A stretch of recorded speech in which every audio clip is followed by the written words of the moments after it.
live and direct from the Golden State. It's intelligent talk media, the Denice Gary Show.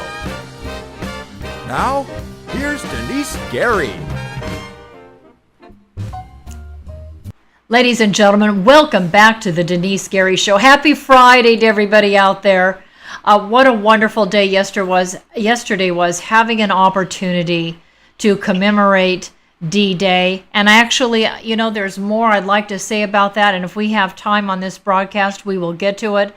But first up, I have Greg Burt. Now, ladies and gentlemen, Greg Burt is a wonderful contact person. He is the director of Capital Engagement, the California Family Council. Greg, we so appreciate you and all the work you do to bring us this legislation that's being researched and talked about and passed either in the Senate or in the Assembly, and letting us know what our state legislature is doing that's going to affect all of our lives. So thank you for taking time again to come back on the broadcast. Well, thanks so much, Denise, for having me. It's always a pleasure. Thank you. So, ladies and gentlemen, I invited Greg back because the California State Assembly, not the Senate, it's gone to the California State Senate Committee now, the Education Committee. Is that correct, Greg? Yes. So we have time to stop this, folks. We can make it happen. So the California State Assembly approved a bill last week that requires junior high and high school teachers, public school teachers, not private school teachers. Is that correct, Greg? It's only in the public schools. Okay. So public junior high and high school teachers in the public schools to receive training on how to support and affirm the lesbian, gay, bisexual, transsexual, queer identities of their students. So AB 493, write it down, ladies and gentlemen. AB 493 will also require public school teachers for junior high and high school students to refer any student that walks up to them and says, I'm an LGBTQ student. They have to refer these students to supportive activist organizations in the LGBTQ community. And they have programs in these, in these activist groups that will urge the children to start changing their bodies. Do I have that correct, Greg? Is all that right? No, that's right. Okay. And so this includes any kid who's struggling with his sexual orientation or any kid who's struggling with his gender, no matter how young. Thinks he's trapped in the wrong body or something. So it's my understanding that teachers have used that language. That teachers have said in the public schools, if you feel trapped in your body, I don't know how you feel trapped in your body, but anyway, if you're trapped in your body, you need to, of course, go see somebody in the LGBTQ community. One of the things that I know we've talked about before is the fact that our gender is binary. That being the case, because we're either born as a male or female, it seems like this idea of not being who you are born as is really something that begins to happen mentally. And I'm thinking this has got to be this should be a concern, I believe, in terms of our mental health and a person's mental health. What are your thoughts on that, Greg? No, exactly. I mean, in any other case, if a child comes up to you and tells you they think they're, Superman or Princess Leia, right? They love to pretend, or if they, some kids, for whatever reason, just don't feel comfortable with themselves. They don't fit in with the boys, they don't fit in with the girls. This is not something that's unusual. Right. But now, this new philosophy about gender is pushing kids to consider, well, maybe that's because you're not a man, a boy or a girl. You're one of the other, actually unlimited number of genders that's out there. Or animals, right? And animals. They're they're looking. Well, we haven't got there yet. Well, no, I heard of a case. I heard of a case where we had. But I've heard cases in England, but it hasn't been promoted in the schools as of yet. Good. I'm glad to hear that. Listen, Greg. You're thinking positive. I want to say, I was, when I was growing up, I really liked athletics. I loved swimming. I was involved in swimming. I loved to play baseball. I was what do they call girls that are really into tomboys? Yeah, I probably would be classified as a tomboy when I was growing up, but I never had a public school teacher, and of course I didn't have parents, and I didn't have any siblings, and I certainly didn't have anybody at school trying to suggest to me that I needed to change my gender because I like sports and I like to be outside. And I can imagine that there are some young men that are more artistic or maybe just more quiet and into books and just maybe more intellectual and academically centered that aren't at all into sports, that may be being identified or possibly spoken to in such a manner by a teacher or a classmate, a mean classmate, a confused classmate, to suggest to them that maybe they're not really a young man. I mean, I can just see all these types of things playing themselves out on a public school playground or a public school classroom, because kids can be mean, and even when they're not mean, they can say things that I think can really hurt a person's self-esteem and also their identity. And I guess I'm really concerned that these small-minded Democrats, for the most part, that passed this in the Assembly, I understand some Republicans did as well, and I'm very sorry to report that.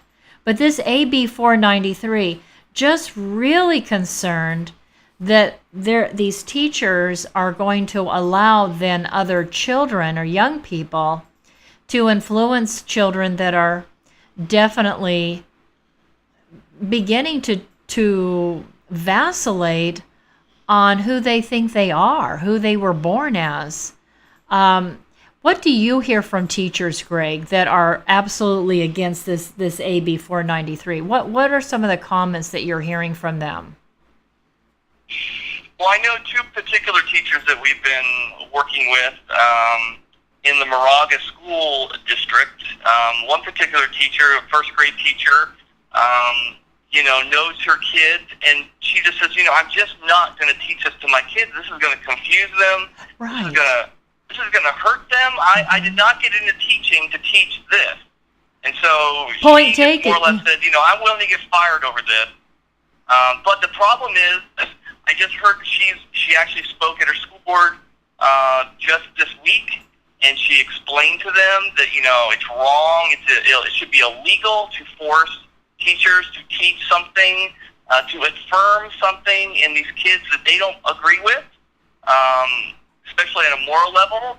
And then she had a parent contact her who has a first grade child that is going to be entering her class next year, and the parent is telling this second grade teacher that he is a different sex than the sex that he was assigned at birth, and that she is very upset that this other teacher is not going to affirm his new gender identity. How terrible to not have a parent to just sort of affirm who you are, who you were born with. And how can a first grader, without that parent really putting some, I think, strange ideas into their mind, how does a first grader, let's see. Now, Greg, a first grader is what, 6 years old, 7 years old? Six. So really? how does a 6-year-old make a determination that they're going to think it's cool to have their parent begin to basically encourage that their body is changed? And my goodness, without waiting until, at least I would think after you're 24 or 25, if you want to turn your whole life upside down, that's one thing. But for parents to just not affirm and support a child in terms of the way in which they were born, that seems like child abuse to me. Well, it comes down to how you form your identity. And this is a philosophical question, right? Who are we? And what determines who we are, right? Right. Now, what's being taught is that your feelings and your desires define who you are and what your sexual behavior should be.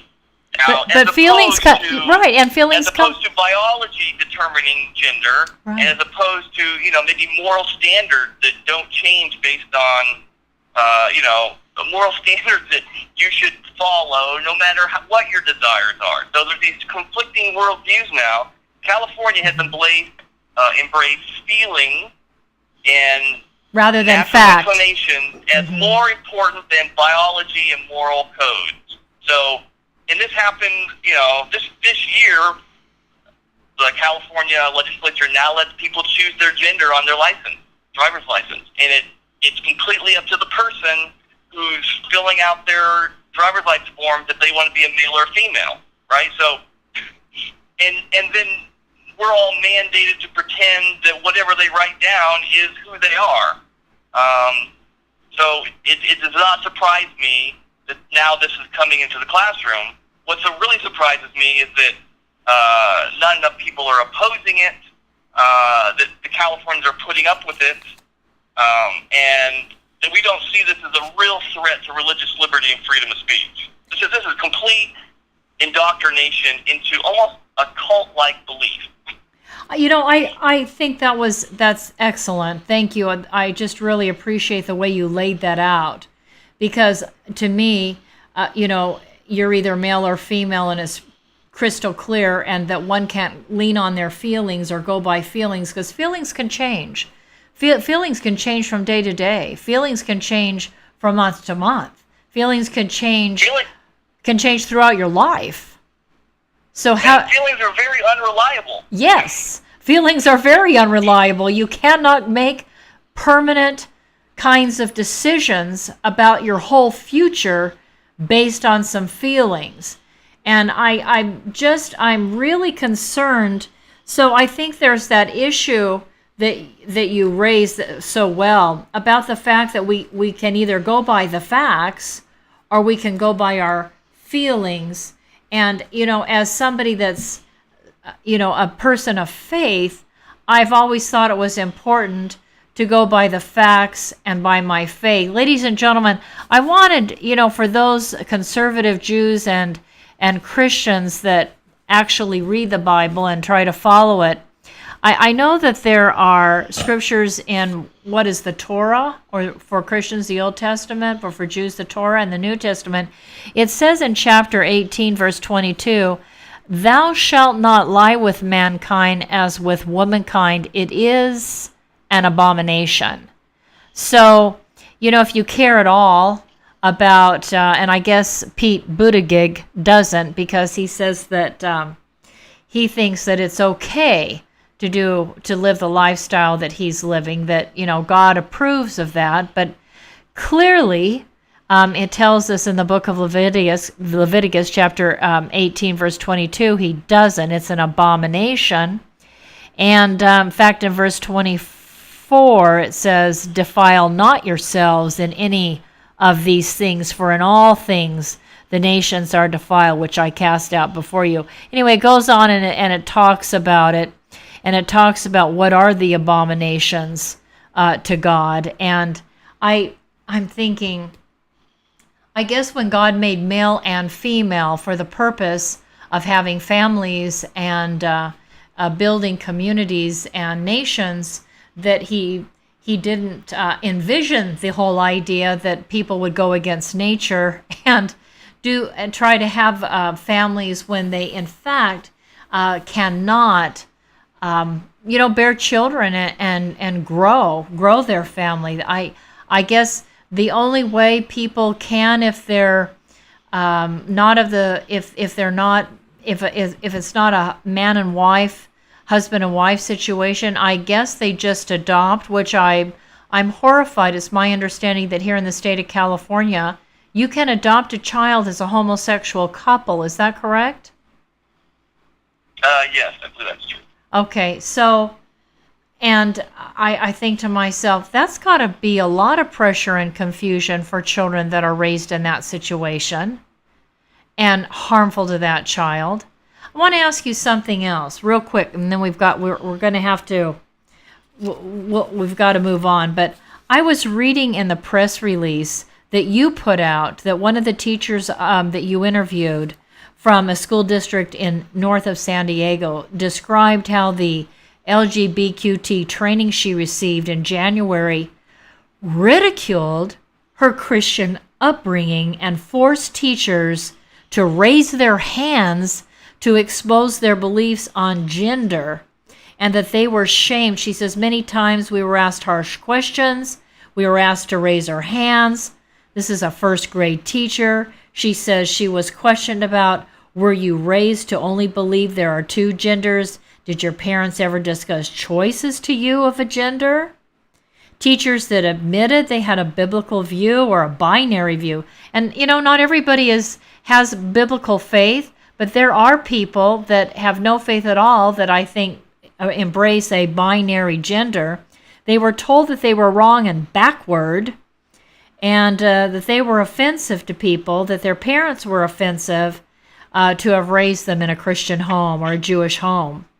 And doesn't that smack of a violation of our First Amendment right to have people in that are being paid by the taxpayer to harass and persecute people of faith that have an ideology that says, you know what, I'm going to go with the facts. I think we're binary. There's binary gender only. Isn't that a free speech as well as a freedom of religion violation, Greg? I believe it is. And, in any other circumstance, I can hardly believe this would be tolerated. If it wasn't, the target wasn't conservative Christian. It just seems to be on this issue that the state is willing to impose its viewpoint on all teachers and students, and there's only one correct viewpoint. They should be teaching, and see, the whole impetus for this bill is to help kids who are being mocked and harassed because of their LGBT status. Okay, and I can imagine, and I'm sure that kind of bullying happens. Absolutely. Right? But instead of requiring kids and teaching kids to tolerate and treat with respect those who you disagree with, they think the only solution to dealing with this type of harassment bullying is to make everybody think the same way, to make everybody affirm the beliefs of the LGBT activists. And it's so people are getting caught with, hey, well, I don't want to be on the side of people who are being mean to these kids. Right. So I don't want to be thrown into that group, so I guess I'll sign on to, encouraging them in these identities and these behaviors that they've personalized and said, this is who I am. So exactly. It puts people of faith in a really tough bind, but we have to stand up and say, this is wrong. We should teach kids tolerance. See, tolerance used to mean I tolerate someone who is different than me. Right. I don't affirm. I'm not required to affirm or the support person who believes different than me. Right. Or support or actively hold my flag or, Right. It's called the golden rule. To get along with people and have good debate, right? It's called debates with those we disagree with. That's how we're going to live at peace with each other. Right. Doing unto That's others. This is just reverse bullying. Right. This is the bullied has become the bullier. Right. They are doing exactly what they've claimed has always been done to them. And I think about how I was raised, and I was always taught you do unto others as you would want them to do to you. I mean, the golden rule. So you don't have to Absolutely. necessarily respect a person's life choices. You don't have to respect a lifestyle choice, but you do have to treat them with dignity and kindness, because that's after right. all how you want to be treated. And so I think public school teachers have gone, and the society has gone from one extreme to another, one of complete intolerance to one of, you better believe it's perfectly appropriate and natural and okay to live an LGBTQ lifestyle, or you know what, you're a racist, you're a bigot, you're a horrible person, and you don't even belong on the planet. And we see people getting beat up for their beliefs because maybe they're conservative, maybe they're against the killing of an unborn infant, or because they voted for Donald Trump, who stands for those individuals that want to preserve the life of the unborn. I mean, there is tremendous pressure. I get it every day in the classroom and from some administrators. And it's an incredibly heavy burden, and you have to walk a very careful line. I know teachers that actually whisper about their beliefs for fear that somebody will hear them. It sounds like we're in the Soviet Union, or these movies you saw about Eastern Europe where you had to whisper in the corners because people were listening about what your beliefs were. Right. And you're worried about... This is what religious persecution looks like. Yes. In the former Soviet Republic. Well, I have that personal experience.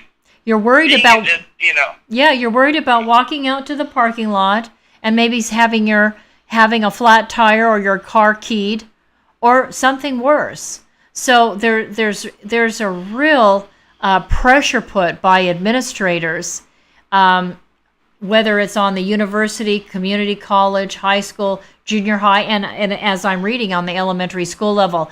Greg, we're going to put up right now the California State Board of Education, ladies and gentlemen, for those of you that will be listening to this broadcast on iTunes or SoundCloud or podcast, it's the California State Board of Education. I want you to give them a call, 916 area code 319-0800, and call Gavin Newsom. Remember, Gavin Newsom can veto legislation or sign it.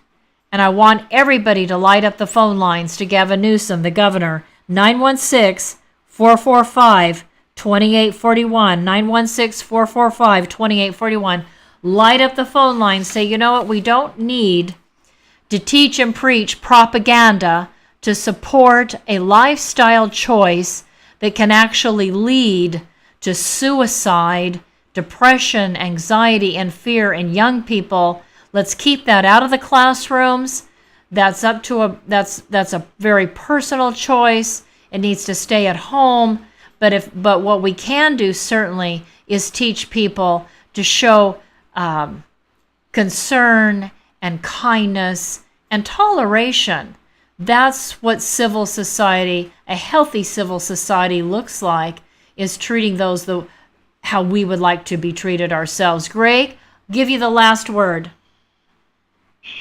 Yeah, the bill is now going to be heard in the Senate Education Committee. Okay. I don't believe we have a hearing date yet. Let me just check real quick. Thanks. Thank you. And so if you go, just type in California Senate Education Committee, you'll see the members there.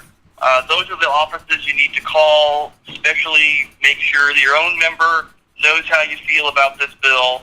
It's very important. This is the kind of stuff we must oppose and let them know strongly that we oppose it. The hearing is actually going to be on the 12th. The 12th? So that's coming up. The 12th of June. Okay, yes, ladies and gentlemen, that's coming up. I believe the 12th is a Wednesday, Greg. So ladies and gentlemen, let me, so in the Senate Education Committee, it looks like I have some names here. So Senator Connie Levy, is it Levy or Leva? Okay, so she's the chair. She's a Democrat, and she's from San Bernardino, California. So let me give you her. Let me give you her number, ladies and gentlemen. 916 651 4020. 916 651 4020. I'm not going to try to tell you what to say, but this is the chairman of the Senate Education Committee, and I would at least say this, that we don't need to indoctrinate children to embrace the LGBTQ community, but we do need to teach our young people, our children, to be tolerant and to be kind to people who are different and who think differently and who are different than ourselves. But to go beyond that and start telling people how they have to think about a given situation is crossing a Okay. Absolutely. Okay. Greg, I want to thank you so... Yes? And again, CaliforniaFamily.org, we have a story about this on our website. So it's CaliforniaFamily.org. CaliforniaFamily.org. There are stories, many important things for you to read. Get involved in the state of California. Let's end the majority of Democrats in this state. Democrats are, and their belief system is destroying our young people, our public schools, and the entire state. And there's the position of Gavin Newsom to support abortion in every university and community college and high school, raising our taxes. Every time I turn around, the Democrats are raising you name a subject, and I'll tell you how the Democrats are making our life more and more difficult. Greg, thank you so much for coming on the Denice Gary Show. We really appreciate you and all you're doing. And please don't ever hesitate to contact me, call me, send me a text, send me an email. Let's get you back on. Are you going to be, is there going to be any rally on the 12th to reach out? Or what are you doing on the 12th of June with respect to the California Senate Education Committee? We're trying to gear up opposition to the bill at this point. Sadly, there was not a whole lot of opposition when it went through the Assembly. So I didn't know about it. Fighting other bills. There's so many bills we're fighting that we didn't have time to go after this one, but I'm kind of redirecting everybody and says, oh, we got to fight this thing. We can't just let it go through without saying anything. So that's why I wrote the story. That's why I'm trying to get the word out about this. I'm so sorry I didn't. And I just checked my hearing schedule again, and actually the bill is not going to be held on next week. Okay. And they haven't. It's going to be held this month sometime, but we haven't got a firm date. So good. So maybe we have more time. Good. Okay. And in our next segment, I want to play that clip from the doctor. Now this is Dr. Michelle. Is it Cretella? Am I pronouncing her name right? That's right, Cretella. Okay, ladies and gentlemen, stay tuned. We've got to go to a commercial break. But Dr. Michelle Cretella, she is a pediatrician, and she provides an extremely excellent presentation on this and the science behind it. Greg, thank you so much, and thank you for sending me this video we're about ready to listen to after commercial break. We appreciate you. You have a wonderful weekend, sir. Thank you so much. Thank you. Bye-bye.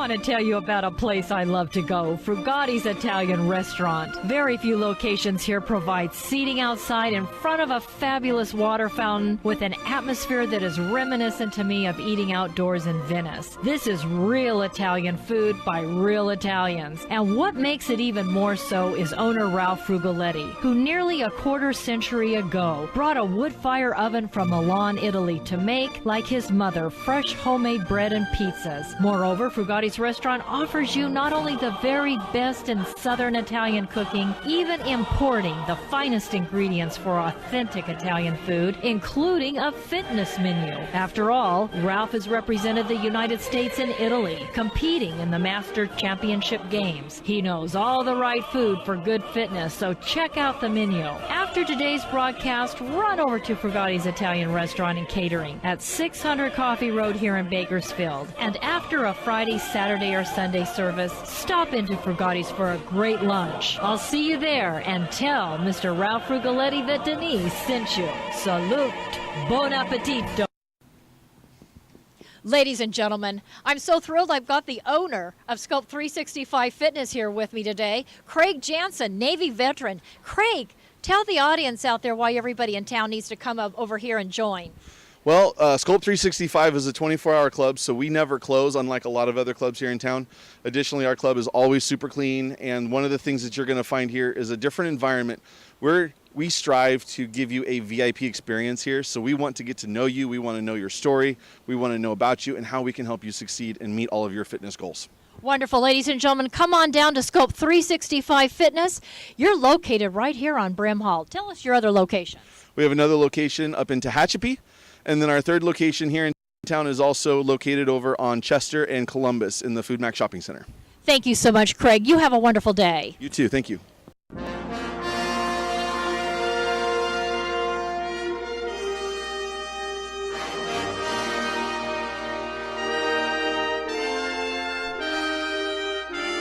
Ladies and gentlemen, welcome back to the Denise Gary Show. So we're about ready to listen to this video that was published by Dr. Michelle Cretilla. She is a pediatrician, and I know it's long. It's 5 minutes, but I've decided to play this 5-minute video clip because it is really, first of all, extremely interesting. I mean, as a doctor, she talks about it from a scientific perspective. And there were so many good comments about the video. I thought, well, let's play the whole thing for you, the audience, today. Let's get people better informed on this issue. So we're going to go to that clip, and I will be right back with you as soon as it concludes. Thank you for listening. Congratulations, it's a boy. Or congratulations, it's a girl. As a pediatrician for nearly 20 years, that's how many of my patient relationships began. Our bodies declare our sex. Biological sex is not assigned. Sex is determined at conception by our DNA, stamped into every cell of our bodies. Human sexuality is binary. Either you have a normal Y chromosome and develop into a male, or you don't, and you will develop into a female. There are at least 6,500 genetic differences between men and women. Hormones and surgery cannot and do not change this. Look, an identity is not biological, it is psychological. Identity has to do with thinking and feeling. Thoughts and feelings are not biologically hardwired. Our thinking and feeling may be factually right or factually wrong. For example, if I walk into my doctor's office today and say, "Hi, I'm Margaret Thatcher," my physician will say I am delusional and give me an antipsychotic. However, if instead I walked in and said, "I am a man," he would say, "Congratulations, you're transgender." If I were to say, "Doctor, I am suicidal. I'm an amputee trapped in a normal body. Please surgically remove my leg," I'll be diagnosed with body identity integrity disorder. But if I walk up to that same doctor and say, "I'm a man, sign me up for a double mastectomy," my physician will. See, according to most mainstream medical organizations, if you want to cut off a healthy arm or a healthy leg, you're mentally ill. But if you want to cut off healthy breasts or a penis, you're transgender. Let's be clear, no one is born transgender. If gender identity were hardwired in the brain before birth, identical twins would have the same gender identity 100% of the time. They don't. I had one little boy, a patient we'll call Andy. Between the ages of 3 and 5, he increasingly played with girls and stereotypical girl toys and started saying he was a girl. I referred the parents and Andy to a therapist. Sometimes mental illness of a parent or abuse of the child are factors. But But more commonly, the child has misperceived family dynamics and internalized a false belief.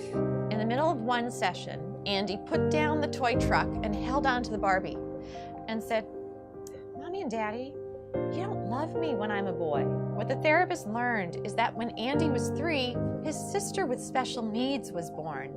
She required significantly more of his parents' care and attention.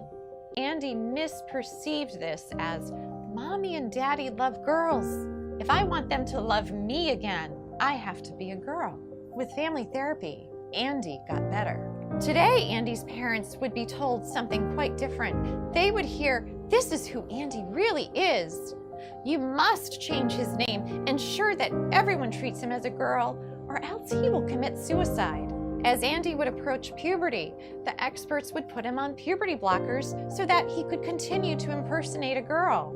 Experts assure us it doesn't matter that we've never tested puberty blockers in biologically normal children. It doesn't matter that when blockers are used to treat prostate cancer in men and gynecologic problems in women, that they cause problems with memory. We don't need testing. No, we need to arrest his physical development now, or he'll commit suicide. But this is not true. Instead, when supported in their biological sex through natural puberty, the vast majority of gender-confused children get better. Yet, we are chemically castrating gender-confused children with puberty blockers. Then, we permanently sterilize many of them by adding cross-sex hormones. Cross-sex hormones are estrogen and testosterone. Those put young children at risk for heart disease, strokes, diabetes, cancers, and even the very emotional problems that experts claim to be preventing. P.S. If a girl who insists she is a man has been on testosterone daily for 1 year, she's cleared to get a bilateral mastectomy at age 16. Now, mind you, the American Academy of Pediatrics recently came out with a report that urges pediatricians to caution teenagers about getting tattoos because tattoos are essentially permanent and can cause scarring. But this same AAP is 110% in support of 16-year-old girls getting a double mastectomy, even without parental consent, so long as the girl insists that she is a man and has been taking testosterone daily for 1 year. Let's be clear, to indoctrinate all children from preschool forward with the lie that they could be trapped in the wrong body disrupts the very foundation of a child's reality testing. If a child can't trust the reality of their physical bodies, who or what can they trust? Transgender ideology in schools is psychological abuse that often leads to chemical castration, sterilization, and surgical mutilation. If that's not child abuse, ladies and gentlemen, what is?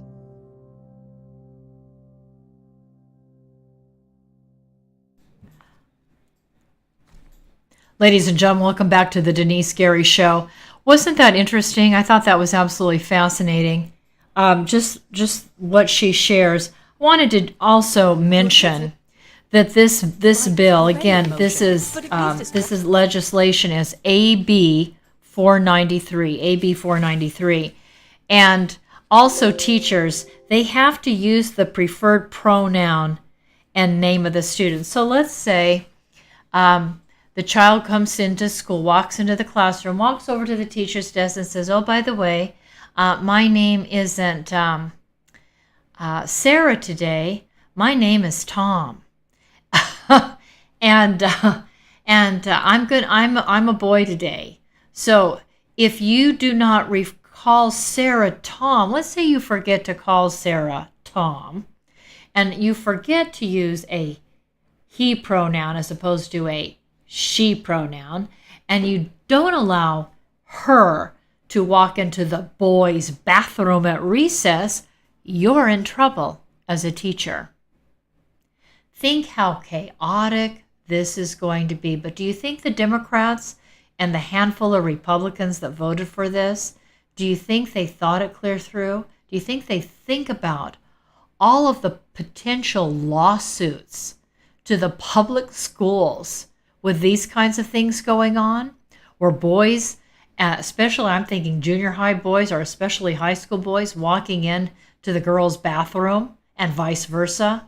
I just can't even imagine what that's going to look like. Anyway, talk about a recipe for chaos. Chaos on campus, chaos in the classroom, chaos in society, anxiety, fear, suicide. It's a recipe for disaster, and I recommend that you parents and non-parents, grandparents, whoever you are, get on the phone, call Gavin Newsom. Go ahead and put up on the screen, Mr. Producer, 916-445-2841. Contact the California Board of Education, 916-319-0800. I've just brought up Shannon Grove. That's our senator for our area. She's not on the Senate Education Committee, so I'm not trying to suggest that she is. Senator Shannon Grove is not on the Senate Education Committee, but as a senator, if this goes through committee and passes out of committee to the Senate floor, she would be voting, and I want you to make sure you let her know how you want her to vote. So her number is 916-651-4016. 916-651-4016. If you're in the Bakersfield area and you want to make a local call, it's 661-323-0443, 661-323-0443. She has a Yucca Valley office in Yucca Valley, 760-228-3136. Okay, so ladies and gentlemen, this is such an important issue. Please contact the governor, contact your California State Board of Education, call this Senate Education Committee Chair, Leva. He said her name was pronounced Leva, and Shannon Grove.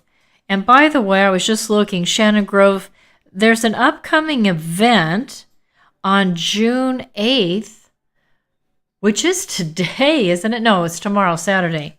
June 8th, Senator Grove says, come join me in Visalia to honor our veterans and commemorate the 75th anniversary of D-Day. Okay.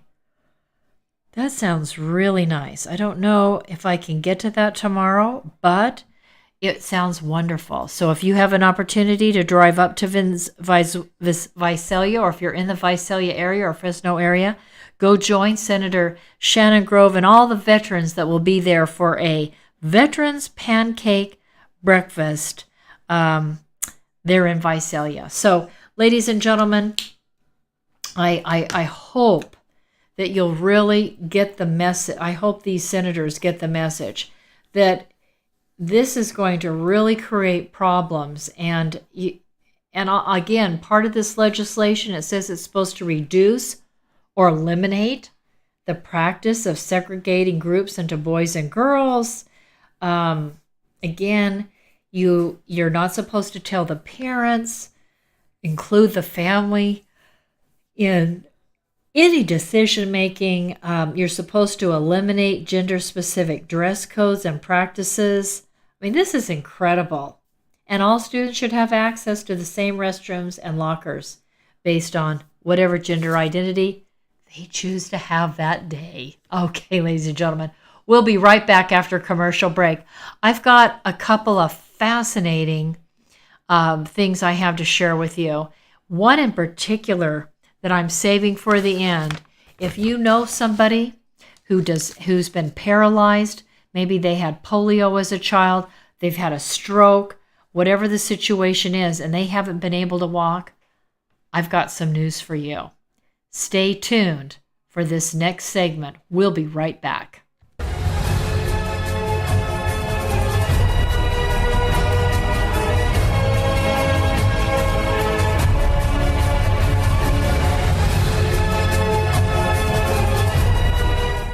President President Trump has correctly stated that economic security is national security, and in the Tehachapi Mountains of Kern County resides a United States defense contractor, Denice Products. Here is the Silicon Valley of the aerospace industry, right here in East Kern. Denice Products is a forward-leaning manufacturer and distributor of hardware sold to major defense and aerospace companies. We're talking about Boeing, Lockheed Martin, United Technologies, Northrop Grumman, Raytheon General Electric, and on the list goes, as well as to every United States ally worldwide, including Israel, America's most important strategic ally in the Middle East. And for everything that flies, Denice Products is providing the parts. And with me today is the president of Denice Products, Scott Baker. Hi, Scott. How you doing? Scott, tell us why you believe this corner of Kern County is the hub of the aerospace industry. Well, this portion of Southern California here out in the Antelope Valley, it contains, some of the most cutting-edge technology going on in aviation today. We have some of the UCAS programs with unmanned technologies going on. We have Edwards Air Force Base out here who's doing continual testing in their area. We have the Naval Weapons Station up there at China Lake doing some fantastic cutting-edge stuff, cruise missile technology, and those things are going on. We have Scale Composites locally doing a lot of composite technology, which is new. We have SpaceX, which is a private one, a private entity putting things into space now. This area is the growth center for aviation's future, and this is the area I think that as a nation we need to be concentrating some of our effort and taking this technology. And as we all know, with the space program from Apollo years ago, out of these technologies, we the private sector are going to reap some of the benefits of that.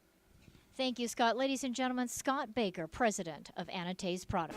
Denice Products, located in the beautiful mountains of Tehachapi, California, in eastern Kern County, is home to some of the most innovative and specialized technologies in the world, including those at the U.S. Naval Air Warfare Center, Weapons Division at China Lake, Edwards Air Force Base, as well as Stratolaunch, launching satellites capable of delivering multiple orbits in a single flight to space. And it is Denice Products that has provided the manufactured devices, and the president, Scott Baker of Denice Products, Marine Corps veteran, reactivated on 9/11 to monitor threats to the homeland, is carrying on a tradition of providing for the security of the United States by manufacturing every kind of fastener on anything that flies, as well as providing a full testing destructive laboratory. Contact Denice Products, now in business for 30 years, at 661-822-6873. Located at 1314 Goodrich Drive in Tehachapi, for your manufacturing and testing needs today.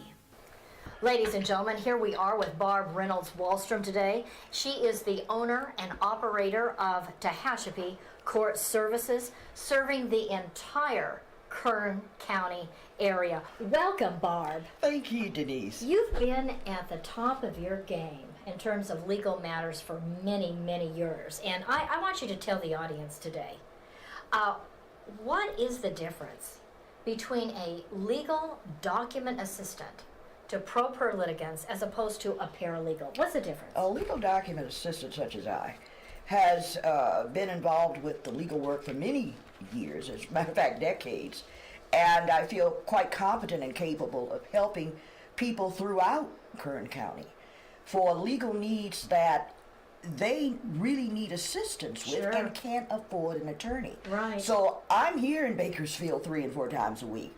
If people need me, they can call me. If they can't get to me, and why is that? Because people have to work during the day. The clients I serve are working people. And you go to Shafter and Wasser, and you're there in Tehachapi? I'll go there. You're just everywhere. I'm everywhere. And Denise, I'm not tied to a 9-to-5 environment. Yeah. I go where my clients need me at whatever hour. I love doing that, and they can call me. I will come to them.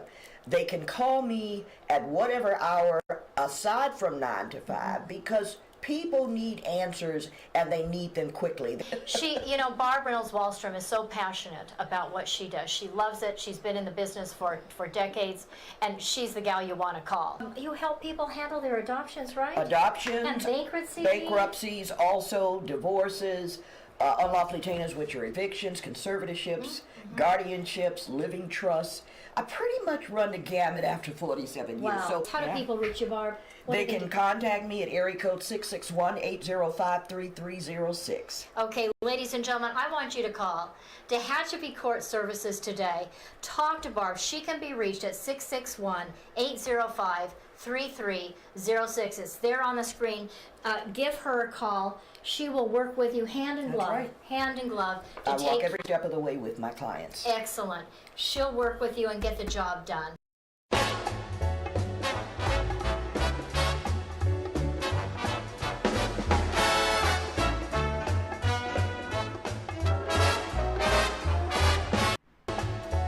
Ladies and gentlemen, okay, I'm glad you all waited for this final segment. This is really special and I think super neat for all those people that have been unable to walk. So the Food and Drug Administration, the United States Food and Drug Administration, has approved an Israeli device that lets paralyzed people walk again. The company, it's an Israel-based Rewalk Robotics Ltd. Announced that its Restore product will have a starting price. It's a little pricey, $28,000, but they are going to provide leasing options, and of course, as it continues to develop, you know the price is going to come down, right? It will. So let's watch. This is from Fox News business channel. I believe it's Mr. Varney's program, right? On Fox News? Fox News. Yes. So let's, I really, he had a segment back in 2014, but he's now got some new information. So let's listen to it. Again, it runs a little long, but I think it's so important. And I think you will too. And it's something you might want to share out with people you know, wherever they are in the country or in the world today. Let's go right to it, Isaac. Okay. Sit. And I lean, and it walks. Yes, you do. So, And you can turn, yeah, you turn okay? Wow. I remember that. That was a disabled man walking with the help of an exoskeleton suit developed by Rewalk Robotics. That was about 4 years ago on this program. You saw it. Now they're back. A new product. It's for stroke survivors who can no longer walk. Joining us now is Rewalk Robotics CEO Larry Jashinsky. Larry, welcome back. Good morning. Thanks for having us. Doing fine work there, young man. We are. We're very excited about what we've had developed here. Now, this new suit, lighter, easier to work. Did you develop it specifically for stroke victims? This is designed specifically for stroke, but also in the future can help people with MS and Parkinson's. It's about 1/7 of the weight and about 1/7 of the cost of the types of products that were made for the paralyzed community. So it has a lot of economic and physical benefit. Okay, so it's not a huge suit.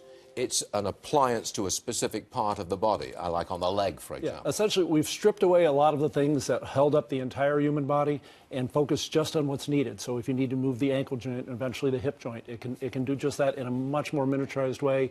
And it's reliant on a combination of sensors that tell it how to move and unique fabrics that are very soft, but we can transmit force with. Okay. Now, behind me, Kathleen O'Donnell is with us. She's one of the project managers here. She's up on our little balcony right there. And we've got one of these exoskeletal suits with us.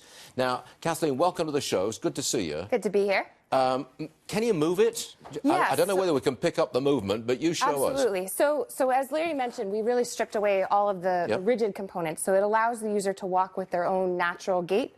And what it does, it has these cables that run basically across the ankle joint. And when those cables contract in time with the muscles underneath, it helps to move the foot up and down. So this is the insole that goes in.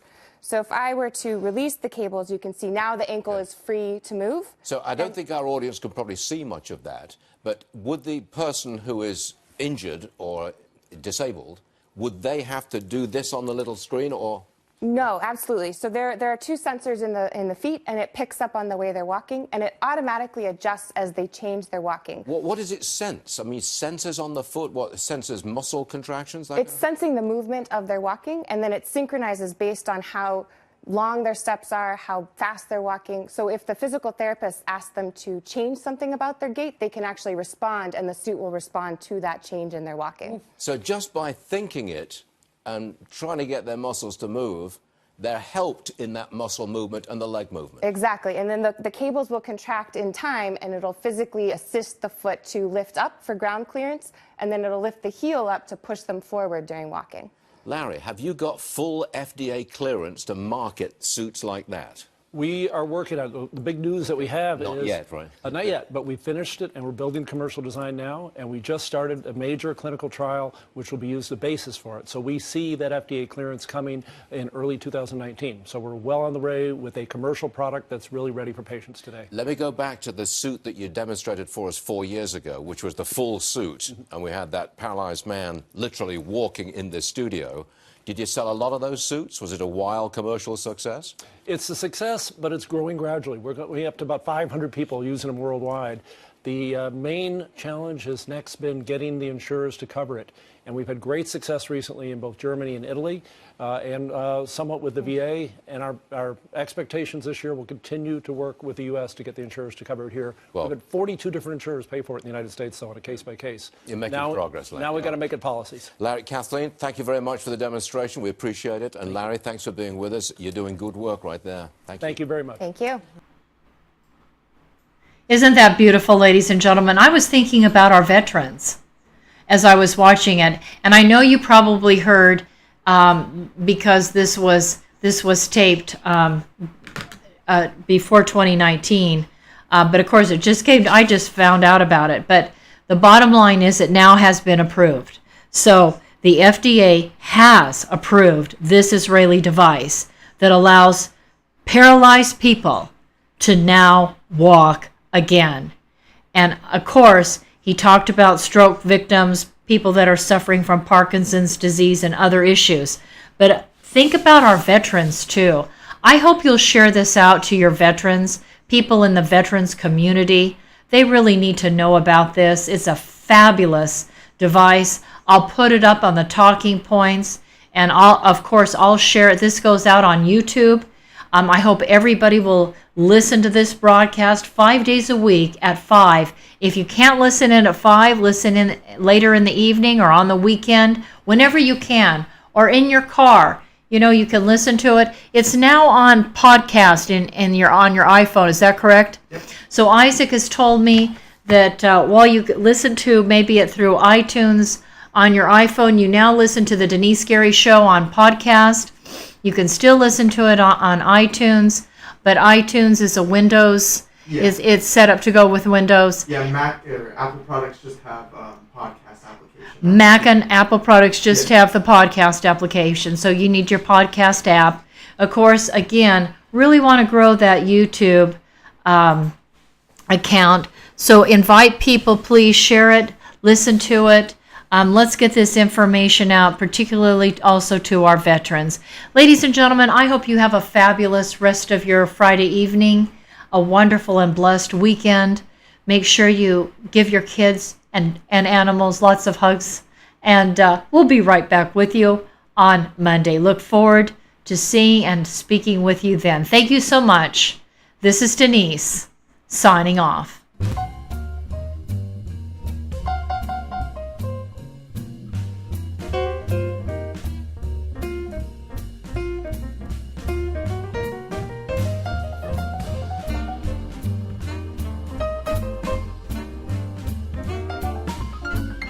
Thank you for listening to the Denice Gary Show. Intelligent Talk Media.